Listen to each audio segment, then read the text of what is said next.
brief, and we'll be done. Are you good for time? Yeah. What do you?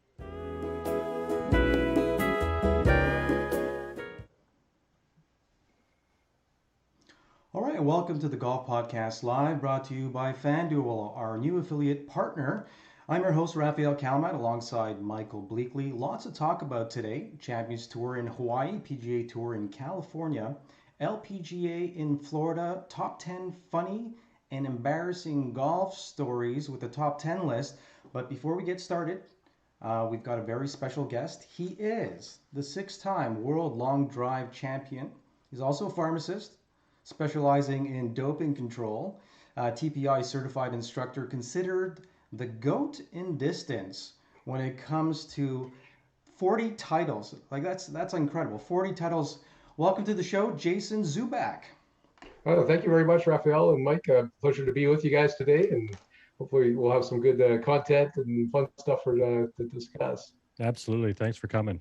Yeah, we're thrilled to have you. We usually start off the show because our listeners and our viewers don't necessarily know everything about golf, and long drive. You know, the sphere of golf in long drive has gotten so much bigger over the last couple of years. Tell us about your journey, how you got involved with golf, and where you are today. Sure. Yeah, it's the long drive aspect is, for those of you who don't know that, like you've perhaps seen it on network television through the years, ESPN and NBC, CBS, the Golf Channel and such. Yeah, right now we're kind of left without a TV partner. Hopefully that gets rectified in the sooner than later. But the long drive is a competition that it's essentially who hits the ball the farthest. And it's set out, originally it was a multi-stage qualification process, where you would have to go through local qualification, regional qualification, then make it to the World Championship at that time. And there was qualification sites all over the world. And at times we had, in the neighborhood of 20,000 people that would vie to compete at that World Championship.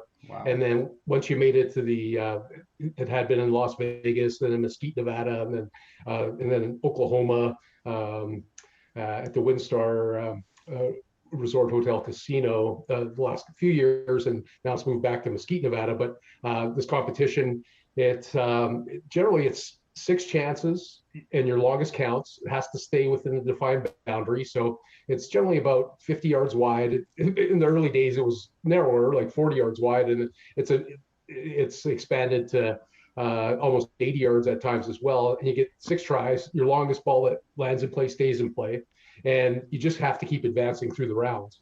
And that's kind of a brief synopsis of log drive, and the last one standing wins. And there's been a number of different ones where we've had match play competitions, where we've had where half the competitors keep advancing through the brackets, and then you have a final shootout with 8 competitors. But I started this journey in the log drive in 1996, 95.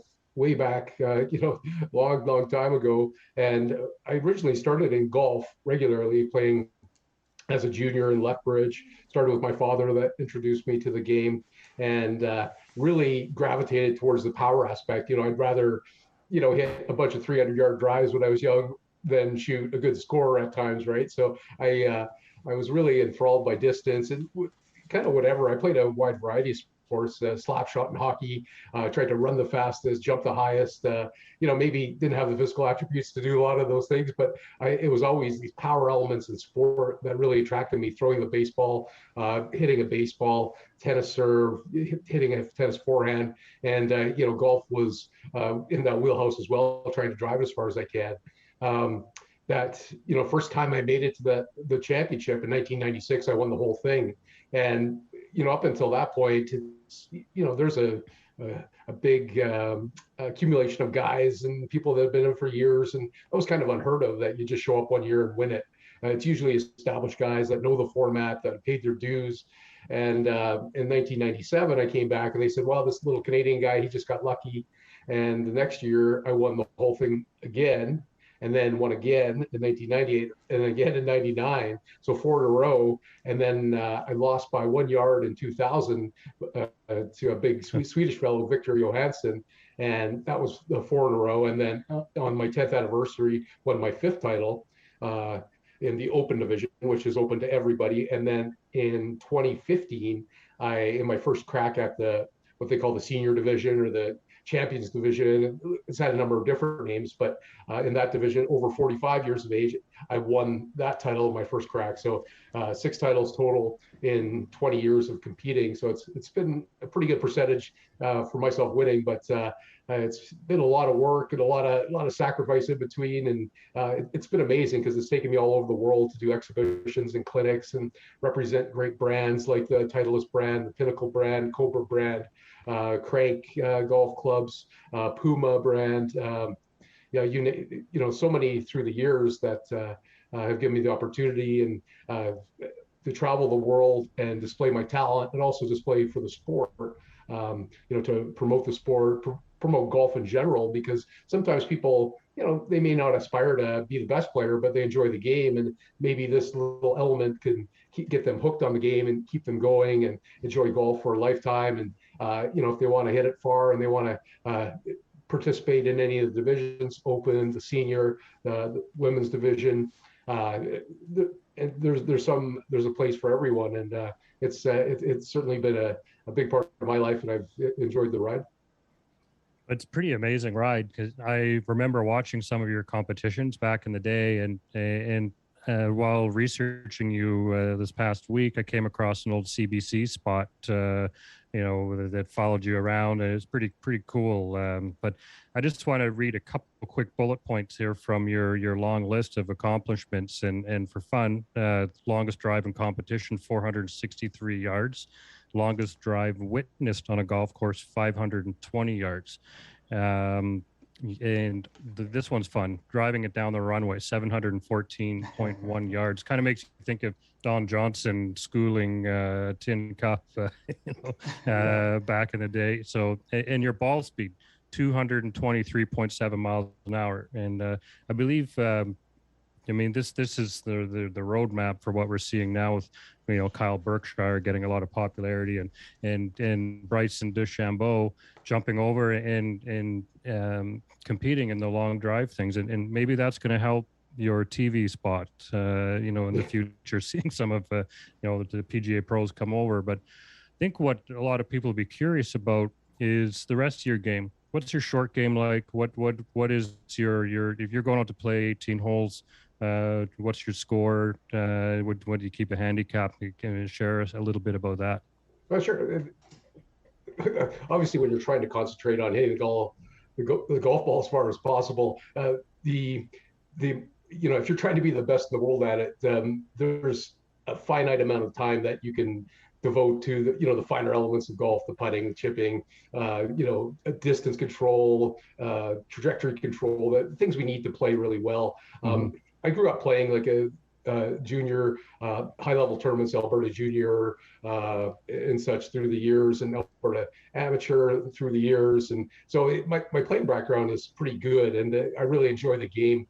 My best is, I think, at one time a +4 handicap, and I tried to play a little bit sort of professionally. Well, I'm also a pharmacist as well, and back when I was practicing pharmacy, I was trying to play a little bit, and going through my pharmacy training at the University of Alberta, I was trying to play a little bit, but as you know, it's tough to compete at the highest level with the guys that do it full time.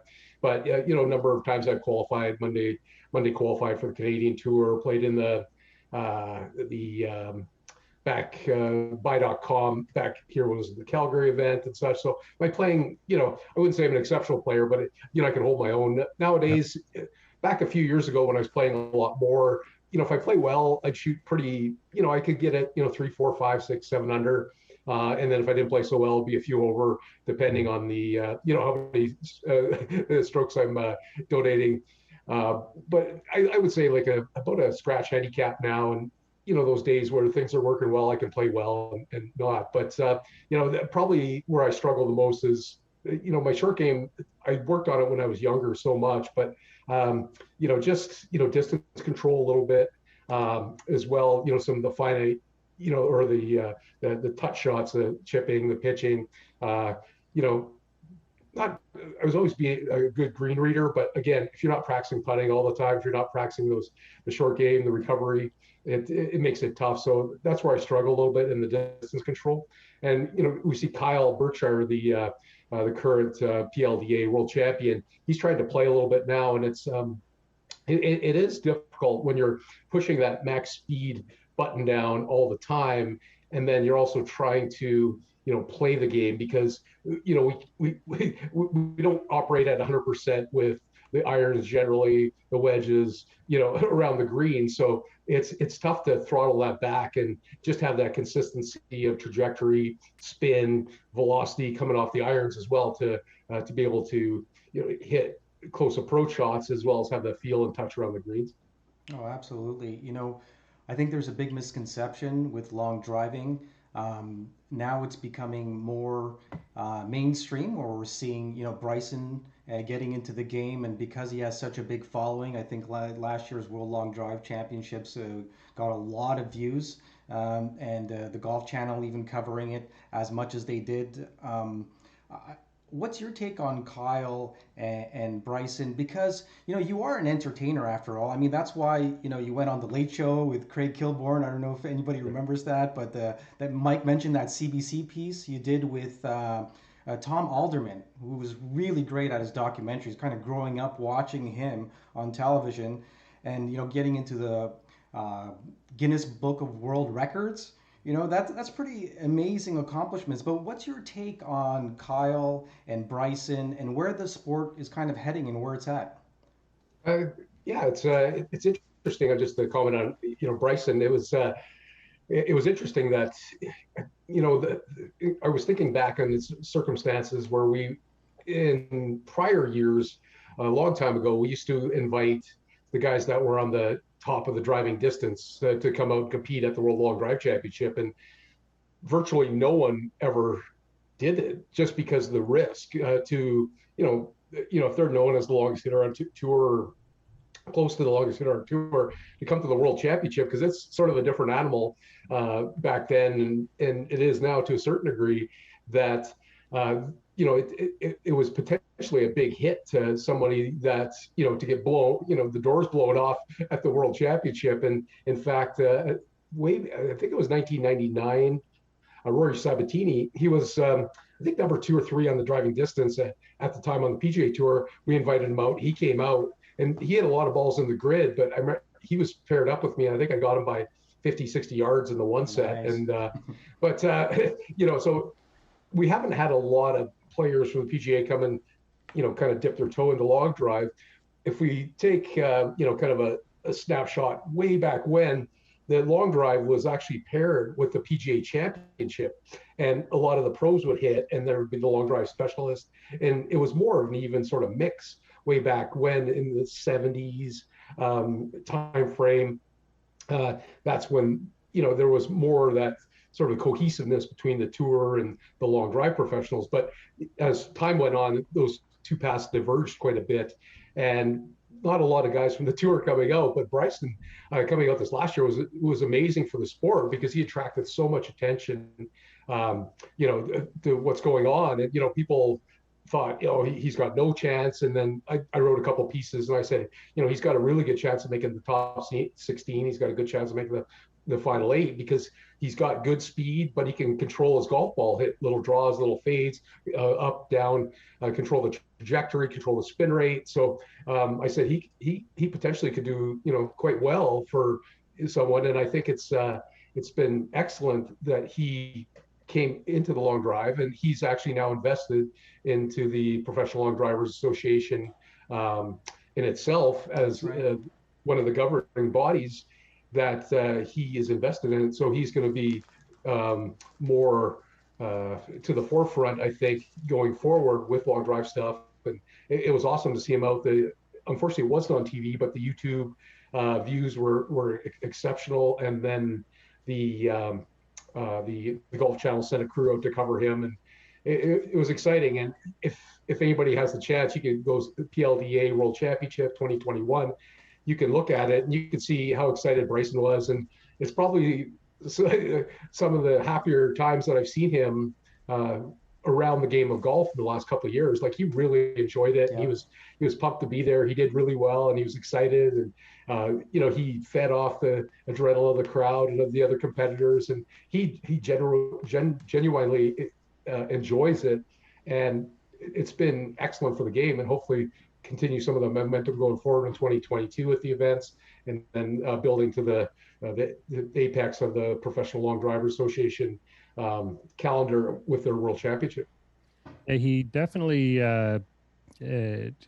took a little bit of heat in the beginning when he decided to bulk up and try to hit the ball longer, and that's kind of when I started to appreciate him more, because he's always kind of beat his own drum, if you will, but this experimentation with with his body and gaining muscle, and you said that in the CBC video there, the best thing for distance is muscle, so he's added a tremendous amount of it. It has been fun to watch him, hit the ball, at insane distances in a PGA Tour event, and obviously he's had some wild shots, and that comes with power. But we've mentioned Bay Hill last year, driving over the par 5 and whatnot. But him investing into the long drive platform is hopefully going to drive more competitors in the future. Some of the younger players coming out will probably be driven to compete in long drive competition. So, but my question would be, on an Olympic level, what do you think about long drive competitions getting into the Olympics, in the pros and cons of that? Well, it's an interesting concept, because it isn't golf, and golf is in as part as the Summer Olympics, but it'd be a pretty simple thing to do, as and why not? Like like the decathlon, there's 10 events, but they break those 10 events out separately as well, right? Like there's the 100-meter, there's the hurdles, there's the high jump. What's wrong with breaking long drive out? It's pretty simple. Like we can, have the same format, participants, but I mean, it's not having to manage, like a big site, like a 18-hole golf course. We need, essentially a range that's flat and fair, that, is 450 yards long. But, that is somewhat of a challenge sometimes to find the space in bigger centers. And again, we need something that's probably 100 yards wide or wider, just to give a practice ground and such. But I mean, why not? And, it could, it's not that far-fetched, although, it would be certainly a fringe sport. But if we look at some of the other sports that have been included in the Summer Olympics, that, I'm not taking away from anything else, but, why not? It's just as valid. It's part of the game of golf, and it'd be simple to do. It's, the maximum power event in golf. It's, kind of drag, I always call it the drag racing, the 100-meter dash. It's metal, pedal to the metal, fast as you can go. And it's exciting. It's not boring. I guarantee you that. It's exciting. And, I think it'd be a cool addition, and it wouldn't be that hard to do. It's, just more people coming. You need the site. You need a qualification process, and there's some of the infrastructure there already throughout the world. There's different PLDA, Professional Long Driver Association organizations. There would be being involved in the Olympic code and coming up to speed on that stuff, but it's not beyond the realm of impossibility. That's a when great you think about it. Go ahead, Mike. I was just going to say the Olympic is almost all fringe sports, if you will, like shot put and all these crazy events, but that's what makes it fun to watch. So, and I agree with you, the long drive comp with an Olympic crowd, I mean, that would be really exciting. I think it would add to the cachet of golf being back in the Olympics. Absolutely. Definitely. Yeah, the sport's growing, the purses are getting ridiculous, and it's a great spectator sport. We're just going to circle back to what's happened this weekend. I mean, we got the Champions Tour in Hawaii. We've got our boy Stephen Ames, who's made his home in Calgary. A T3. He had a really hot putter this weekend. So I just wanted to give him a shout out, as well as Roger Sloan. Unfortunately on the 17th, he hit it on the rocks. I don't know if anybody saw that footage. You'd have to go to PGA Tour Live to see him hit it off a boulder. His first shot went between a rock and a hard place, and it ricocheted back onto the boulder where he chipped off and made a 5. So that's great. And he ended up finishing really well, a T14. So great event for him. And then there's Brooke Henderson, solo second, barely any coverage on television. I guess it's all the talk with Canadian Golf this morning over on Twitter and all the social media feeds. But they have a lot of responsibilities taking care of all their sponsors. So we understand that it's an American show. We had this conversation with Adam Scully at TSN and also Mark Zucchino on why that happens. But they got to win, unfortunately, to get more coverage. The Americans are always going to get a little bit more coverage. But that brings me back to what we're talking about. We're talking about distance, and things are changing in a very big way.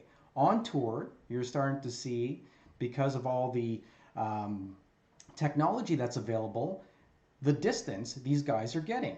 Now, I gotta say, Jason, back in 2000, when there was, Tiger was coming on the scene, you were coming into the perfect, time to come up in golf and get some notoriety on what you're doing. And there weren't very many long drive players, but now you're seeing these kids come out of college, even Division III golf, hitting it 300 plus. If you're not hitting a 300, you don't have much of a chance on the PGA Tour, for that matter. Your thoughts on the newer players coming up and what these guys are doing? Not just Bryson, but there's a number of players who could hit it 300 plus, and it's just growing. Technology has changed. So your view on technology and what's happening with the new athlete in professional golf? Oh, definitely. It's funny you mentioned this. Kind of we see the sequential escalation, and these players coming out now with bigger speed, hitting it longer all the time, and sorry, definitely something we see at TPI that we're very involved in, analyzing what's the trends, obviously, because we're the leading organization with respect to how the body and swing go together, the implications of the body on the golf swing and such, and we see the trends that are happening, and we see it from junior to the amateur to college to the pros. Everybody's getting faster, all the way through that chain. And we see the next generation of guys. We see the guys juniors really moving it. We see the guys in college, their ball speeds, when we analyze the TrackMan or GC Quad, the Foresight data, when we see their ball speeds and such. There's other factors to hitting it far, but we have to have the appropriate launch and spin rates and such. But we see this trend of increasing, and on the PGA Tour as well. So it's and that's obviously had cause for concern with the USGA and RNA, and there's certain limitations, and you guys are going to see some stuff coming down from them in the next bit that is controversial, I think. But the players are getting longer. Okay, what's the reason for that? Is it technology? Okay, the golf ball, if we see the trends, when we saw the biggest jumps, okay, we saw the metal head drivers. Titanium was very influential in creating more distance, for a number of reasons. We saw the golf ball, i.e. Pro V1 urethane, the solid ball, not the wound one, we saw a huge increase in distance as well. So we saw these incremental jumps in significant distance with those two factors. And as we see beyond that, we see a steady line, essentially increasing a little bit each time. So that's extra technology in the heads, trying to eke out every mile an hour, every quarter mile an hour, half mile an hour ball speed, and also optimizing the launch conditions, the launch angle, the spin rate, and such, to give the player the maximum total distance.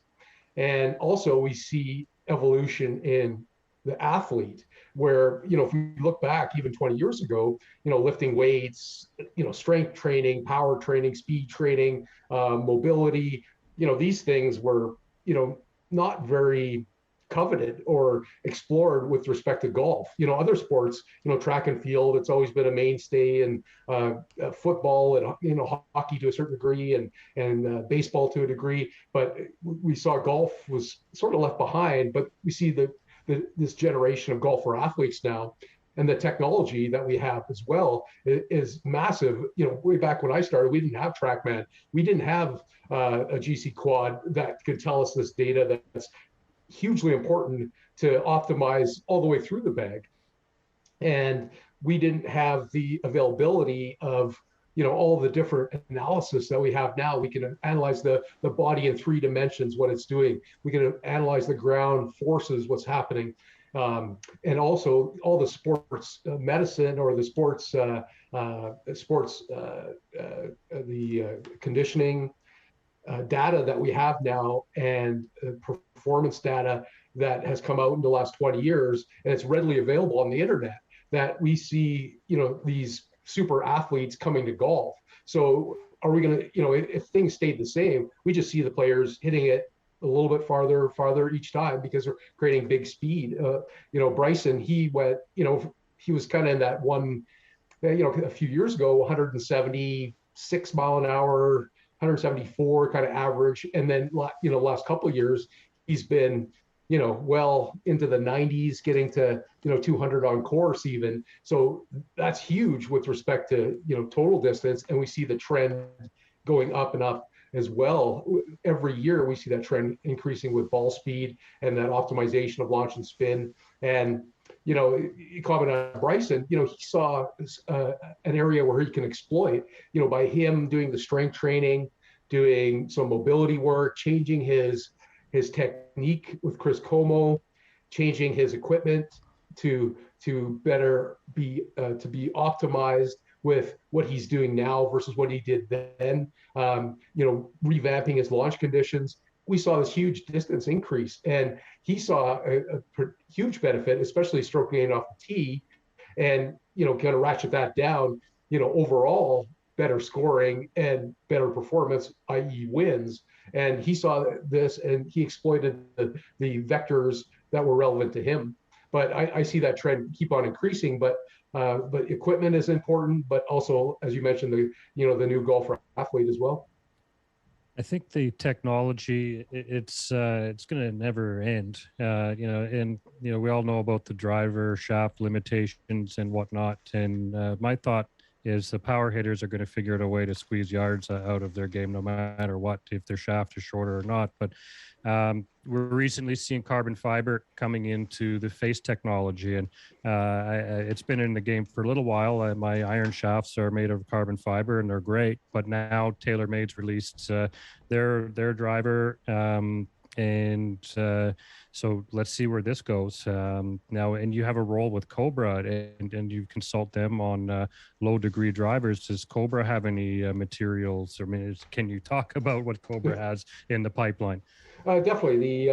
We saw the introduction of the TaylorMade Stealth driver this year, which is, it's I would say shocking to a degree, because if you guys remember, the old stuff, Yamaha, Yonex, Mitsubishi, or Daiwa. We're old enough to remember. We're old enough to remember. Yeah, Top Flight, Wilson with the composite whale. Yeah, so we saw this in the past, but this the new, to TaylorMade to be, diverge from the success of Sim and Sim 2 with a totally different, platform. This is huge, and it'd be interesting to see, how it's going to shake out. But it's very interesting, for them to pivot from titanium to, carbon fiber.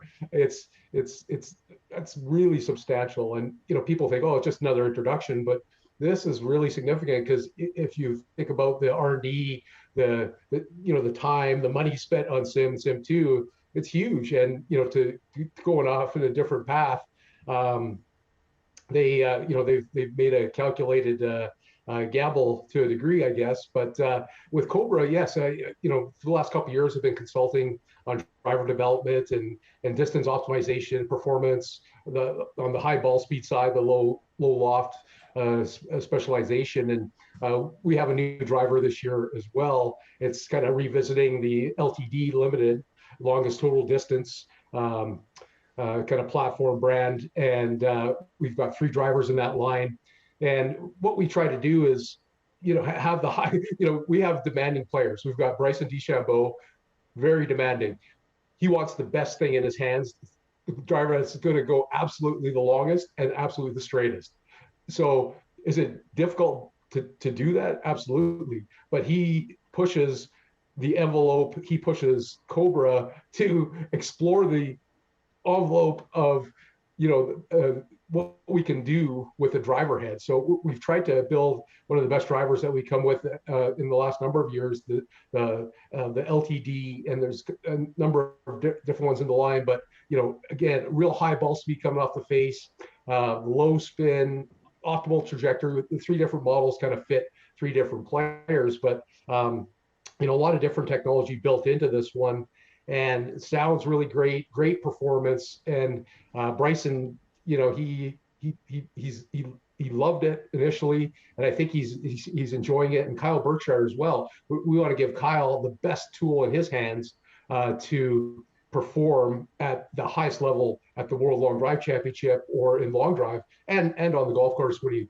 goes to play. So we don't want these players to be disappointed. And building a driver to address their needs is difficult, but then to address it for the average person is somewhat less difficult. So we've tried to make a driver that performs at the highest level, and then we can make that driver perform for the average player exceptionally well as well. So it's I think a very extremely good driver. Go out and hit it. That's all I got to say. Compare it against everything else, and I think people, they won't be surprised, because Cobra has often been synonymous with distance and performance and quality products, and this one is exceptional. I quite, I think we've got the performance dialed in with it, and it's an excellent performing driver. Great. If you're just joining us, we're talking to Jason Zuback, 6-time World Long Drive champion. And to your point, Jason and Mike, we're talking about tech, we're talking about fitness. We haven't touched too much on the mental game, but if we're looking at PGA Tour pros, this weekend playing over in California, PGA West, Michael's very familiar with that golf course. You're playing La Quinta, Nicholas North Stadium. You're noticing, distance doesn't really have much to do with a good game, depending on the golf course. Now, you've got players who are hitting it $300 plus, but if you're not hitting it straight, there's a whole different type of game. And my point being, I'm really excited to start seeing the transition of long drive players going into PGA qualifiers, be it Korn Ferry Tour or mini tours, because I don't think the transition's happening the other way around. Bryson is an outlier, right? But you're going to start seeing players, because I think Berkshire even talked about the fact that he would like to play on tour. On what level, who knows? But I'm hearing a lot of chatter on social media about players making that transition, and they're able to do it. I think they could do it better than the other way around, obviously. But that being said, let's go into, hey, what are your current plans, Jason? Do you have any initiatives, or do you have a schedule lined up for 2022? Right now, it's with TPI. I am an advisory staff member and an instructor in the Power Coach program, where we talk about all things power in golf. We address, what I call the pillars of distance. Essentially, we have in our Power Coach program, we address technique. So what techniques can we employ to get the absolute maximum amount of ball speed, the maximum amount of power, the maximum amount of distance? So technique-wise in our swing, what can we do to maximize that? Then body, we talk about body, the engine. The muscular action is what drives the golf swing. We have some other things like the timing of things, the ground forces, but muscular action is what creates the energy in the golf swing. So we talk about the engine as well, and also equipment as well. We have to optimize equipment. So we've had to do a hard pivot, because our TPI Power Coach program had been only available in-person seminar format, usually a 2-day seminar format where we would do throughout the entire world. But with COVID, we had to pivot, and since there was no travel for a long period of time, that we had to go to a Zoom-based format. and also integrate more of a web-based course as well that people could do. So that we're involved in producing and doing some Zoom Live one-day courses along with our web-based educational component to our Power Coach program. So we'll do that generally every quarter, and then we'll hit certain topics like swing modifications, physical modifications, equipment as well throughout the year with kind of 1 or 2 hour little quick hits on the Zoom format through our TPI platform. And myself working with Cobra as well. We've got new projects always ongoing. The driver now is, it's not like we don't do, we're working on things, a year, 2 years, 3 years going forward. So there's always interesting projects working forward with that. But again, we want to have the best products going forward. We want to have the, be synonymous with the longest drivers on the planet, longest total distance. And also I generally have a pretty full schedule of exhibitions and outings that I do, but with COVID again, that sort of got all canceled. So hopefully that will come back a little bit this year after we get past the latest wave and such. So it's, it's been, kind of tough to, as far as the departure from this extensive travel schedule that I had, but it's hopefully, be some things come back online in the future, and there's always different little projects as well. So it's always interesting. So some stuff on the fitness side I can't really talk about right now, and hopefully maybe a competition or two going forward this year. The Professional Long Drivers Association have a number of tour events and the World Championship. So it's piqued my interest to maybe get back in and hit with the guys and enjoy that again. But there's always things popping up in the distance world and distance optimization. I've got a number of players I work with on the physical side, the mental side, and also the equipment side to optimize their distance potential, whether it be professional, amateur, or, the upper echelon long drive competitors as well. Mm-hmm. This might be a good time for us to jump into our Drink Well and Upper Hand cards and collectibles. That's upperhand.ca. Top 10 things that happened this weekend. We're just going to go on a lighter note here and talk about maybe some silly, funny, or really cool things that we saw on one of the tours. I'll start off by talking about Rory Sabatini. I don't know if you saw his colorful outfit and hat. He had a big straw white hat on along with a big Hawaiian shirt and his really tight pants. It went pretty viral on social media. They had him, actually the PGA Tour put it up, of him taking off his sweater over his hat, and nobody knows how his hat still stayed on. It was like glued onto his mug, and he's quite a colorful character. But that was one of the moments I remember this weekend. Mike, you got anything?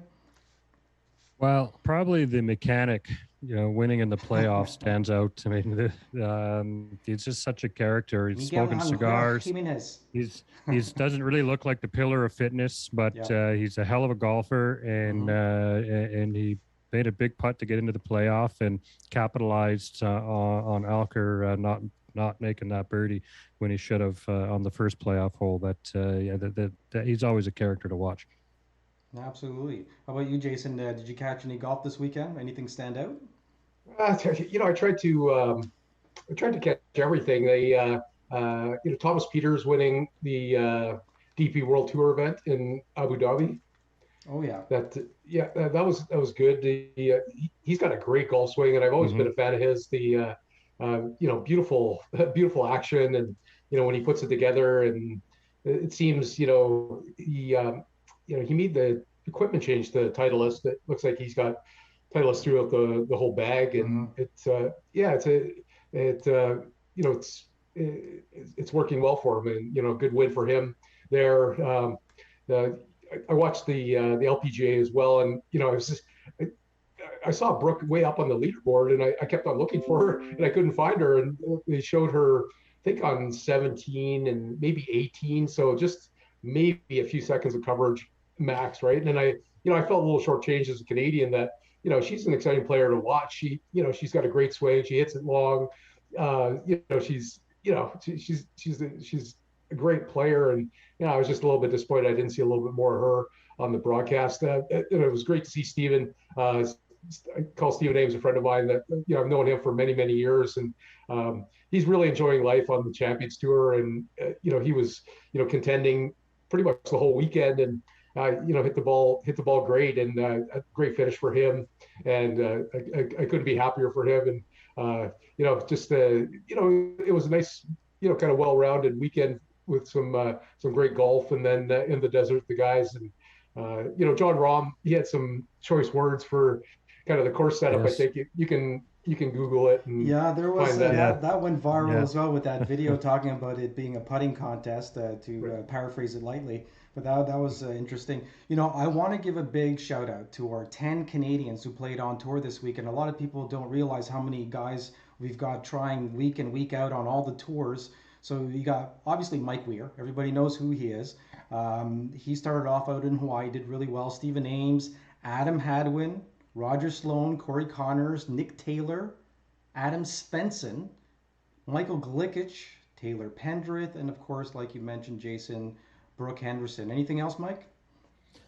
I really liked that tournament in the desert. So because I played the course, both the Nicklaus tournament course and the stadium course many times. So for me, it's kind of feels like a second home watching it. The course, when you're there live, the hazards, they're much deeper when you're there in person. Let's put it that way. There's you don't see the third hole very much, but there's these really deep pot bunkers all around inside 150 and in towards the green, and it'll ruin your round in a hurry. So watching these pros navigate that course and shoot low scores through it, it's entertaining to me. Oh, absolutely. Look, guys, we're running close to 40 minutes, so we're doing really well. If you're just joining us, again, we're with Jason Zuback, 6-time World Long Drive champion, also a TPI professional, helping out with fitness, movement. But most people don't know that he is also a pharmacist. Tell us about how your family took it when you went to school, went off to be a pharmacist, and then went off to be have a career in golf.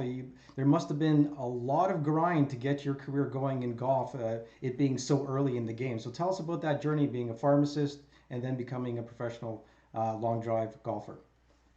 Right. I graduated from the University of Alberta in 1993 from the Faculty of Pharmacy. So after graduation, I started practicing. But, everybody, when you play golf, you always have the dream of trying to play for a living or do, when you're a young, a fellow or young lady, oftentimes if you're a sportsman, you'll, let your thoughts and dreams go to being a professional and doing it for a living one day. And when I started competing, and I just did it for the love of competing. I enjoyed hitting the golf ball far, and I thought it'd be a fun thing to do.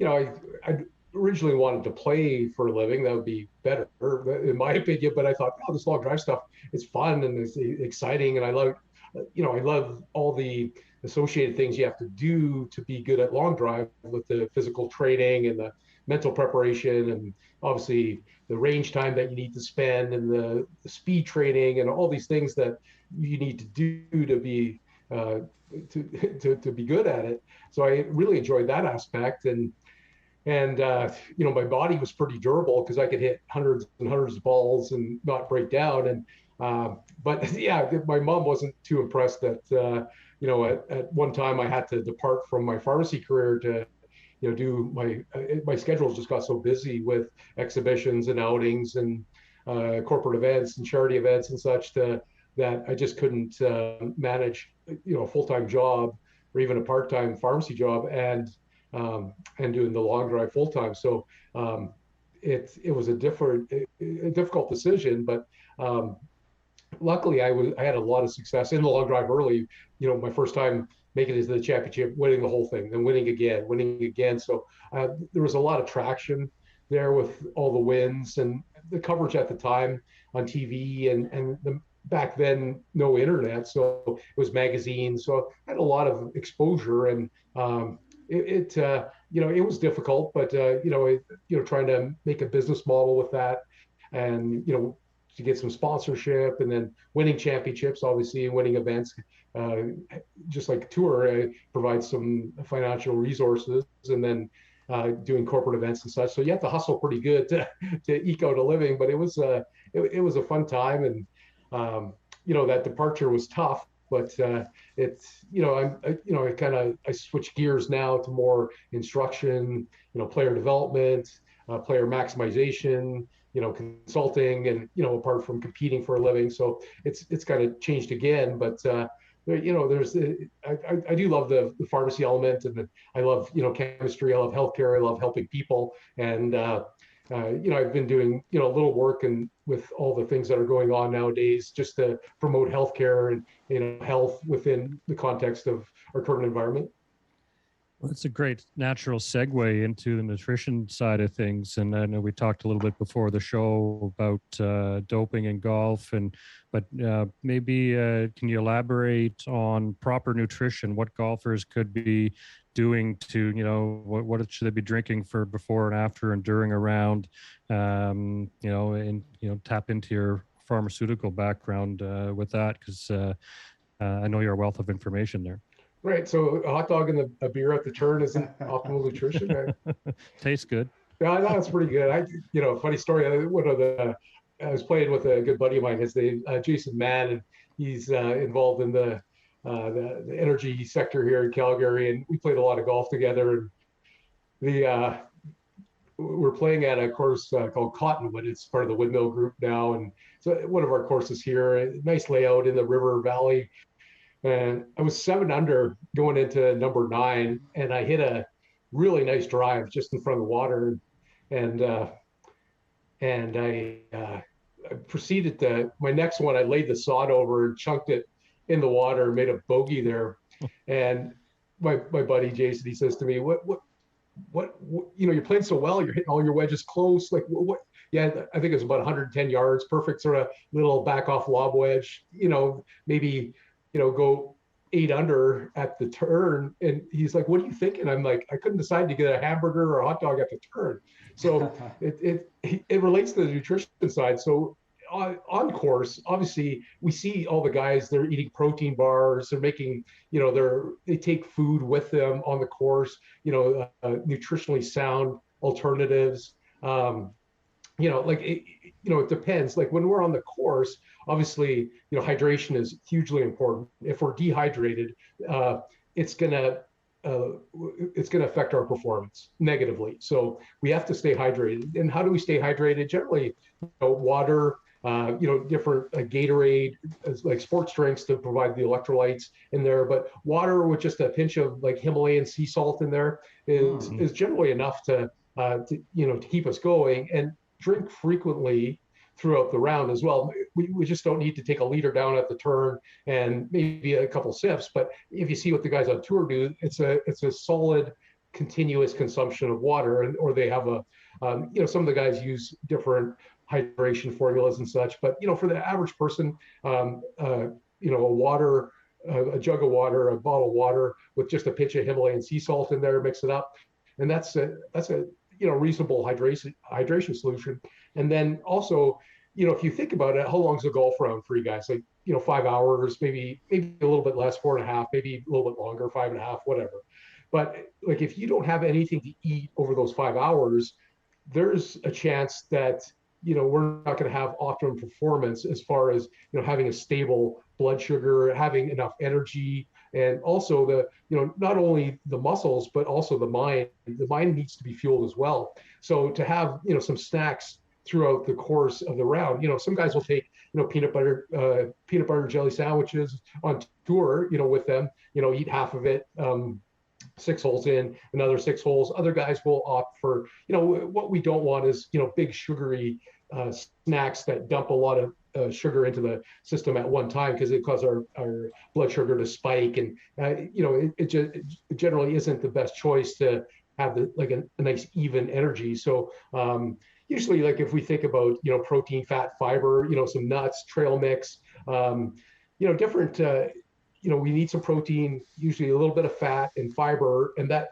kind of kind of draws those energy, draws that energy supply nice and evenly throughout the round. So to have, some good snacks, protein bars, good, some trail mix, there's a wide variety of things what we can have, but again, stay hydrated and then have appropriate nutrition, throughout that round, like every, couple hours have something just to keep us supplied with for energy, not only to fuel the muscles, but also the mind. Well, that's a very good point. Well, thanks for all the information. I kind of started off pretty funny, and something that we do here, Jason, every week is we do funny or embarrassing golf stories. So I want you to take a moment and think about that.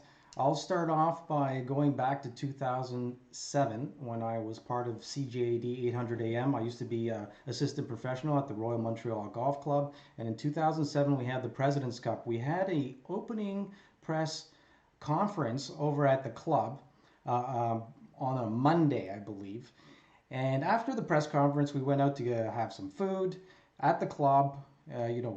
Class A treatment. Everything was great. I ran into some members, went on the second floor, went walking down the hallway, and I got into a conversation. A friend of mine left. I was just about to go to the washroom, and 3 people came out of the boardroom. It was Gary Player, Jack Nicklaus, and a few members. So they were just coming out of some meeting, and I was just standing in front of the door. So Gary Player comes straight up to me, and he says, "Okay, where do we go now?" And I said to him, "I don't know." I was already in shock because I have Gary Player standing in front of me asking me a question. And he goes, "Oh, you're not part of the team. Okay, where's the bathroom?" That was the next question. So I told him it's down the hallway on the left. And, obviously I had a smile ear to ear, but that was kind of a coincidental moment and my Gary Player moment. So do you guys have any funny or embarrassing golf stories? I know Mike and I have shared quite a few over the last 15 shows that we've done. How about you, Jason? I know you've played in some match play and skin games with some notable golfers as well. Oh yeah, definitely. Probably one of the more notable ones, and one of the probably the funnest and one of the more highlights of my career was we played a 2-man. It was a combination of skins and some KPs on some par 4s. So it was Jason Gore and myself against Bubba Watson and Kevin Stadler. Great. And yeah, it was a pretty cool deal.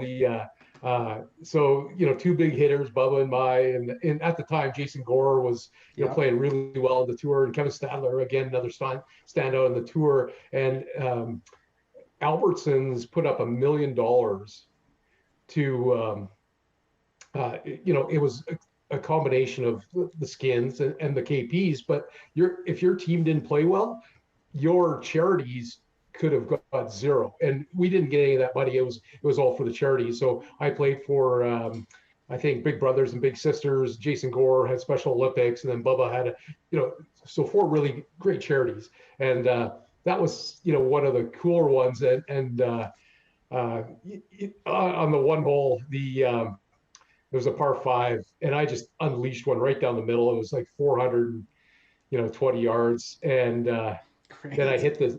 It could have been a little bit longer, maybe 430. It was in at the Albertsons Boise tournament on the Corn Ferry Tour, and I hit the wedge I hit a lob wedge to about 3 feet, and Bubba and Kevin Stadler gave it to me. And I said, "Hey, you guys don't think I can putt?" And they said, "We don't want to even see you try to putt that one." So that was a pretty cool one. One of the funnier stories, I'm playing in Johnny Miller's event in Salt Lake City called the Champions Challenge. So it's a 2-man team competition scramble, and there's a lot of good players from the PGA Tour, from the LPGA. Champions Tour and Hall of Famers, and some celebrities mixed in as well. But it's a very competitive tournament. So it's through the years, and the first time we were invited by Johnny Miller, Johnny said, "Oh, you guys would be a great addition for the entertainment value." And we said, "Oh, don't you think we can win?" He's like, "Not a chance." you guys don't have a chance to win against these PGA players, Hall of Famers. But we ended up winning that competition twice. Nice. Against some of the legends of the game. So that was a pretty cool one. And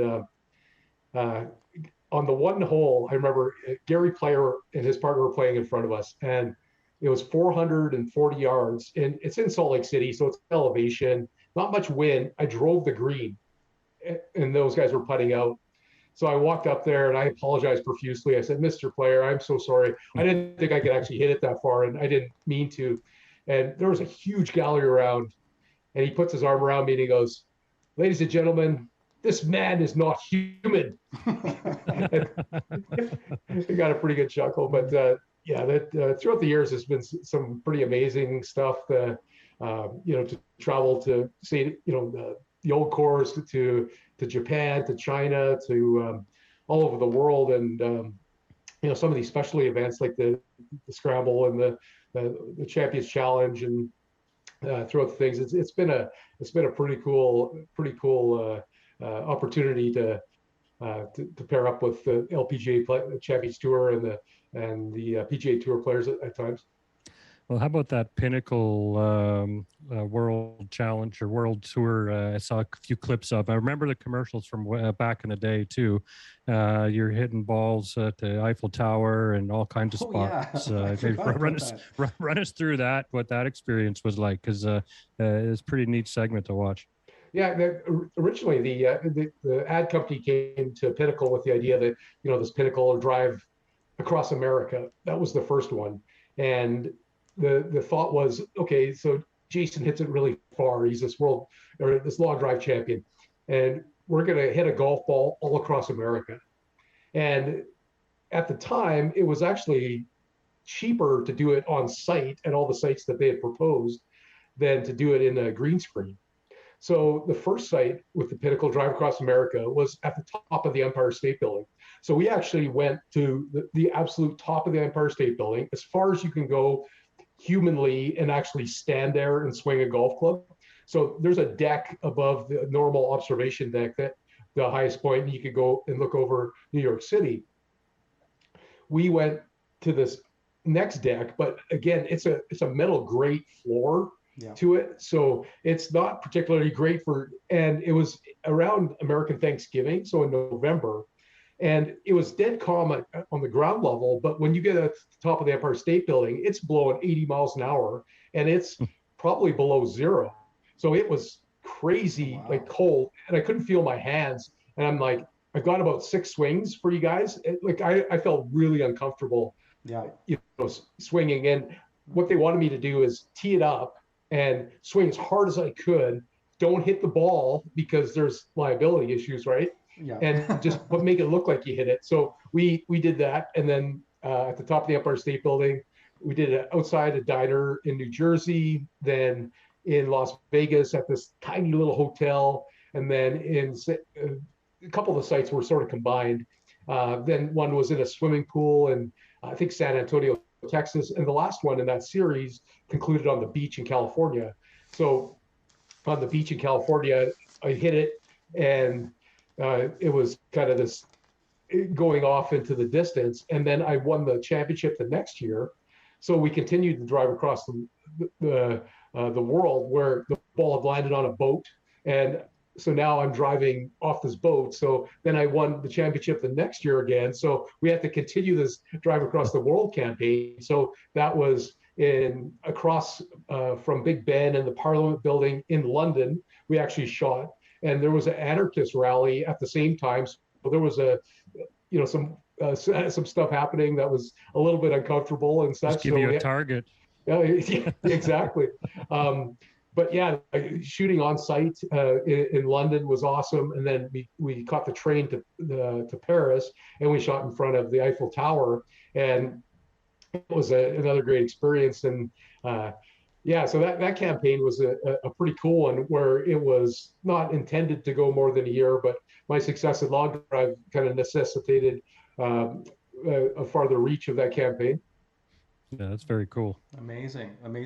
Well, how could people reach you, Jason, and kind of follow you either on social media or your website? Maybe you could give us some information on that. Sure. I'm still I'm working on an update to the website right now, so it would be jasonzuback.ca when it comes online. And right now, probably the easiest way is through Instagram, Golfzilla Zuback, and then Golfzilla Zuback on Twitter as well that you can find me. So there's a couple different ways. I'm still, the YouTube stuff I'm kind of working on a little bit as well. Through the years, I've been just so busy to maximize that, and I should have started doing it a long time ago because, obviously that's a huge factor in marketing in today's environment. So the guys that do it really well, like Kyle Berkshire, he's got a, really substantial Instagram account, and then his YouTube channel is quite exceptional as well. And obviously Bryson pushing the pedal down on the social media as well, his YouTube and Instagram and everything. Bit on Twitter, all the different modalities, but it's a great way to catch up with the guys. And even the big golf companies, they realize that the benefit of the social media and having a social media presence with their players as well. So well, Jason, it's a great brand, Golfzilla, we love it. So you can find them at Golfzilla everywhere. Mike, any final thoughts or mentions? Jason as well. Let's start with Mike. Well, thank you again, Jason, for coming on, and obviously a shout out to Drinkwell and Upper Hand Collectibles. And you can find us at thegolfpodcast.live on Instagram and the podcast live on Twitter. We're across about 10 platforms altogether now, all the podcast channels. So yeah, check us out. We'll be posting this. We're live now on YouTube, but as you know, it'll be up by tomorrow on all the other podcast channels. Jason? Oh, for sure. The just to summarize, for people that want to explore distance, probably the easy button that we can hit is through fitting. If we want, without doing anything in the gym or having an evaluation of our mobility, anything, we can go to a good club fitter and we can find some distance there. Whether it be perhaps a new driver of the year, or perhaps optimizing performance with that shaft head combination, but a good driver fitting, getting the golf ball out of the center of the face a lot more, optimizing our launch conditions. That's the easy button with distance. Like, just get optimized with performance. Buying something off the rack, that might work, but paying that fitting fee and getting fit by somebody that's got really good experience, that's very versed in the different brands, that's not pushing an agenda, that can be a significant vector of distance improvement. And that's the easy button. Now the next one, it's not all that complex. It's the body. How's our mobility? How's our strength? How's our power? And then we can design programs to address limitations of those things. How is our body moving throughout the golf swing? Is it efficient? Is it not efficient? And evaluation is the key, because if we're just guessing, that's a poor way at making changes or even directing training. We need to know where we're at and where we want to go. So the body is hugely important. And then the next thing is technique. From our PGA professional, like, if we have solid technique, creating efficient power, maybe exploring some elements of creating power and distance that might not be conventional, that just for instance, is taught for so long that the player, we need to keep that lead foot on the ground. We need to have that stable hips and then make that big coil with the shoulders and create that tension. But the last number of years, if we look at what guys are doing now to create big speed, we're letting that heel come off the ground, the hips are turning a little more, we're getting a bigger total turn, more time to apply force through the swing and create bigger distance. And it's kind of throwback to Jack Nicklaus, Gary Player, Sam Snead. We look at Hogan, we look at all the great players of that. There's great players that leave that lead foot on the ground, but lifting that lead heel is a simple it's something simple we could do to give us a little more mobility and a little more or a little more distance to apply force to the grip to create big speed.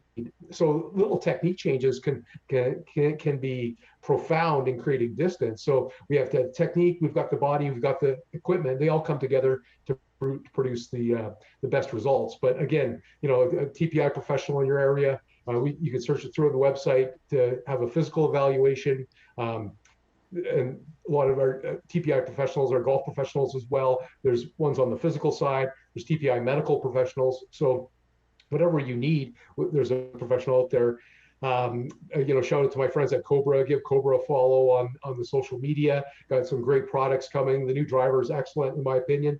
My friends at TPI, it's mytpi.com. There's a wealth of free information on the site, and anybody interested in the body swing connection, and that's where it's at to create kind of pain-free golf swing, effortless power,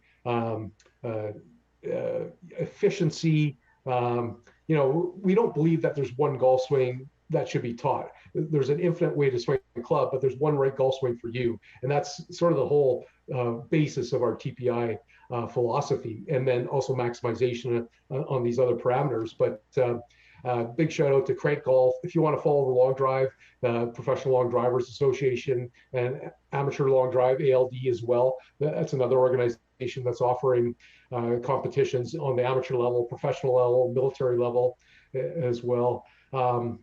And my friends at Titleist as well. I've been part of the Titleist fold on the golf ball side, Pinnacle Golf ball side. So big thank you to them over the years. Crank Golf as well. And there's should be some great stuff with long drive this year. Keep your eyes peeled, and I'm sure Bryson will be launching him into orbit every tour event, but also having impact in the long drive as well. So give Kyle Berkshire a follow, Martin Borgmeyer a follow.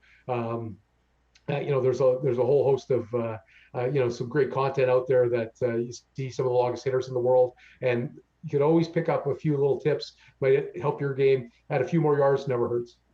Jason, thanks for sharing all that information, just a wealth of information.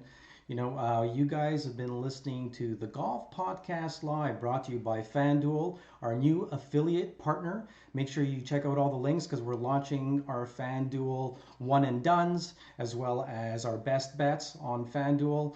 Drinkwell, of course, and Upper Hand cards and collectibles. Let's not forget ECS, Evolve Creative Solutions, for all your digital marketing needs.